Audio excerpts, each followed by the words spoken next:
Once again, Shop Dog's a little tired. Last couple nights we've really been hitting it hard. I've still got to deal with this battery area. I'm waiting for some connectors because I've got to make the cable from here over to the adapters because I've just got too many cables. I mean, so I've got that.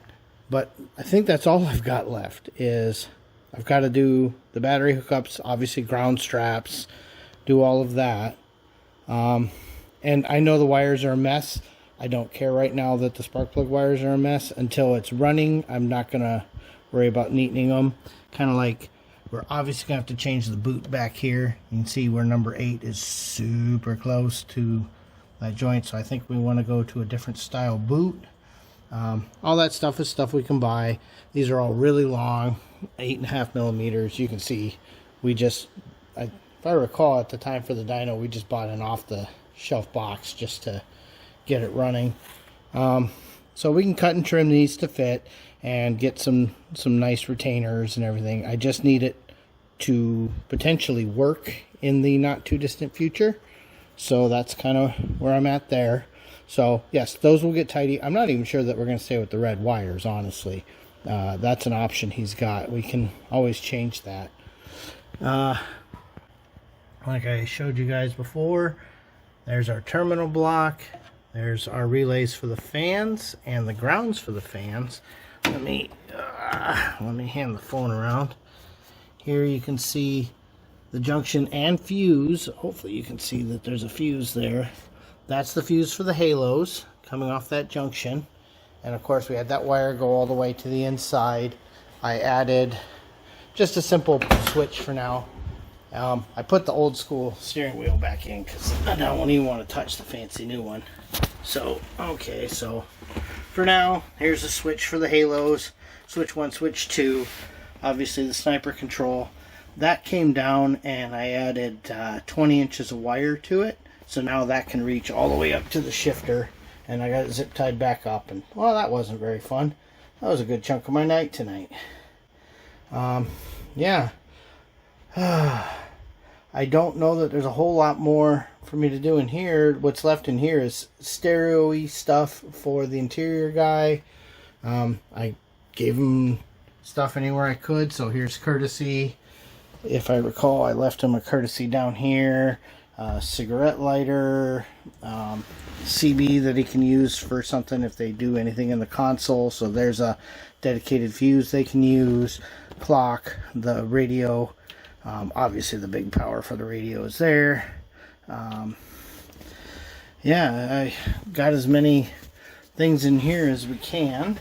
And then of course that's the subwoofer inputs, or the amplifier inputs. That's the relay for the fuel pump.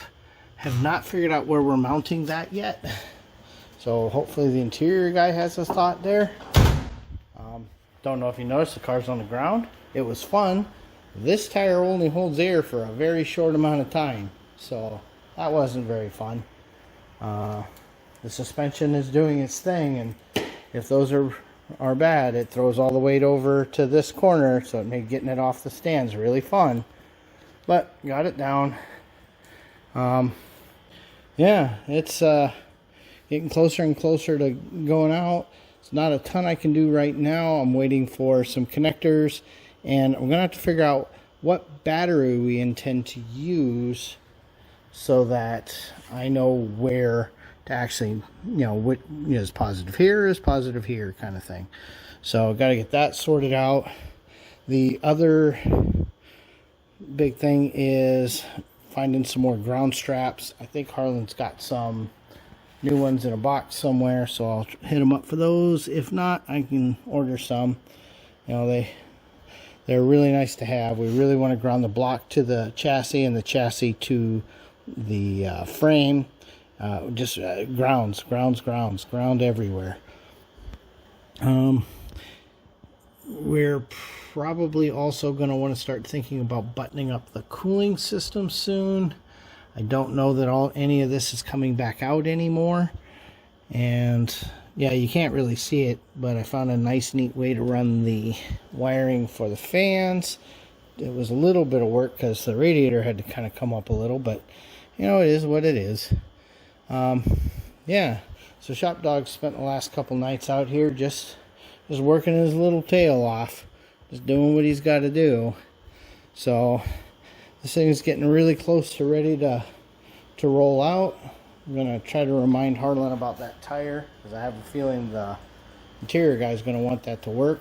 I would really love to actually be able to do subsystem testing before it leaves, but you know, we'll see, because I have a feeling the interior guy is probably going to want to be able to power some stuff. I would like to not be able to power the starter, so we'll disconnect that before it goes to him, but I need to know that all that circuitry works. Yeah, at this point, I think that's all I can do tonight. I am going to finish picking up a little bit. I've been, you know, you should have seen this an hour ago. So I've been tidying up a little and putting some tools back in the other room. So ShopDog says, hey, thanks for watching. He's ready to go in now. There. Oh, yeah. Let me show you what this thing looks like on the ground. There. Thanks for watching. This has been another ShopRex approved video.